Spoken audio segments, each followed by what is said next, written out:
அழகான பூக்கள் பூக்கும் தேனாற்றங்கரையில் அடையாளம் தெரியாத ஆலமர இருட்டில்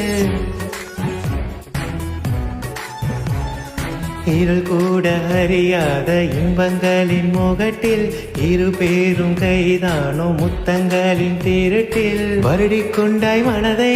திருடிக்கொண்டாய் வயதை அது கிளையோடு வேர்களும் பூத்த கதை ஆளாலம் காட்டுக்குள் ஒரு ஓட்டு வீட்டுக்குள்ளே உன்னை போர்த்தி கொண்டு படுப்பேன் பாலாற்றில் நீராடும் போது தூவட்ட துண்டு எல்லை கூந்தல் கொண்டு உன்னை துடைத்தேன் அந்த நீல